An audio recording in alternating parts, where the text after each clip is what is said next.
ஸ்ரீ வல்லபாச்சாரியால் அக்னிஹோத்ரி பரம்பரை.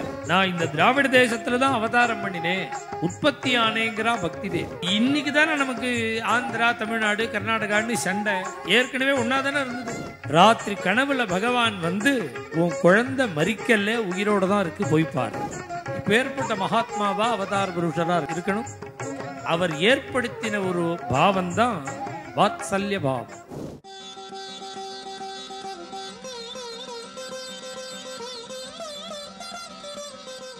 ஸ்ரீ வல்லபாச்சாரியால் அக்னிஹோத்ரி பரம்பரை. ஒரு ஆச்சரியம் என்னன்னா, அந்த 7 பரம்பரையில ஒரு பரம்பரை இன்னைக்கு யாகம் பண்ணிட்டு இருக்கா. பெரியவாளுடைய ஒரு சம்பிரதாயத்தை அனுசரிச்சு. அந்த வல்லபருக்கும் வல்லபாச்சாரியாளுடைய சொந்த ஊரே ஆந்திரா தான். ஆந்திராலேருந்து மைக்ரேட் ஆகி காசி போனவா. இன்னொரு ஆச்சரியம் என்னன்னா, நம்ம கொள்ளடக்கரையில் ஒரு அக்ரஹாரம் இருக்கு நம்ம பக்கத்தில். இந்த கொள்ளடக்கரை அக்ரஹாரத்துக்கும் வல்லபாச்சாரியாளுக்கும் லிங்க் இருக்கான் ஹிஸ்டரியில். இதோ இந்த ஊருக்கும் அவருக்கும் சம்பந்தம் இருக்கு அப்படிங்கிறாவ. அந்த அக்ரஹாரம் முழுக்க தெலுங்கு அக்ரஹாரம். தெலுங்கு பிராமணாலாம் வசிக்கிறா. அவ வல்லப சம்பிரதாயத்தை சம்பந்தம் உள்ளவாங்கிறாவ.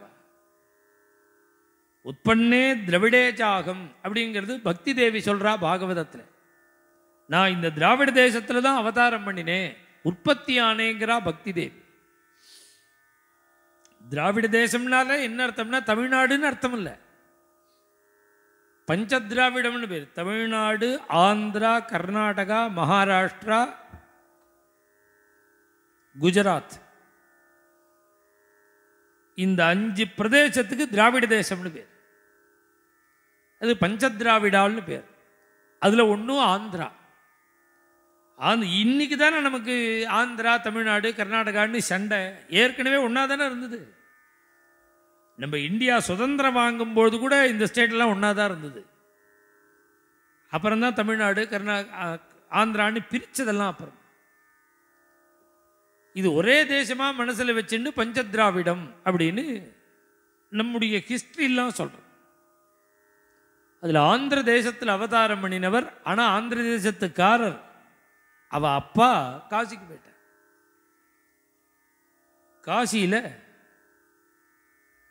தங்கியிருக்கும் பொழுதுதான் அவருடைய பத்னி கர்ப்பவதியானார். கலகம் இருந்தது, முஸ்லீமோட கலகம். அந்த கலக நேரத்தில் அவர் அங்கேருந்து காசியிலேருந்து பயந்துண்டு வரும்பொழுது, மத்திய பிரதேசம் காட்டு வழியாக வரும்பொழுது அந்த அம்மா நடுக்காட்டில் பிரசவிச்சுட்டார். பிறந்த குழந்தை ஜீவன் போய் பிறந்தது.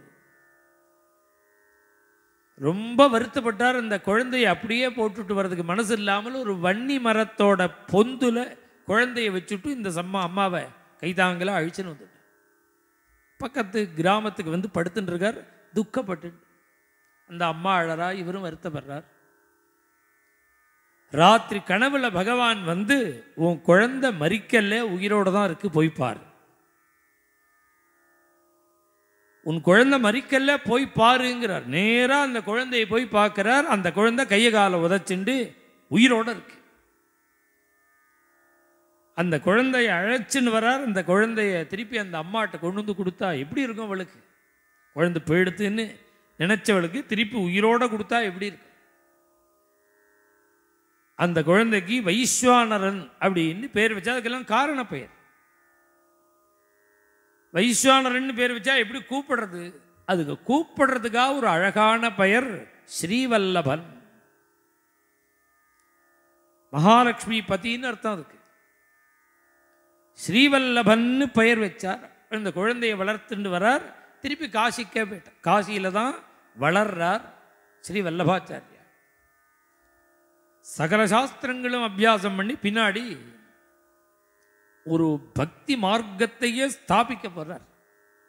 ஒரு உபாசனா மார்க்கத்தையே தனியா ஸ்தாபிக்க போறார்.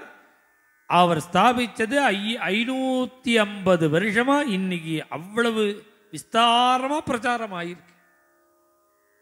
அப்படின்னா அந்த பக்தி எப்படி இருக்கணும்? எப்பேற்பட்ட மகாத்மாவா அவதார புருஷரா இருக்கணும். அவர் ஏற்படுத்தின ஒரு பாவம் தான் வாத்சல்ய பாவம். அதை பத்தி நாளைக்கு சொல்றேன். மேலும் இது போன்ற சிறப்பான நிகழ்ச்சிகளை காண இப்போவே லைக் பண்ணுங்க, ஷேர் பண்ணுங்க, மறக்காம சப்ஸ்கிரைப் பண்ணுங்க.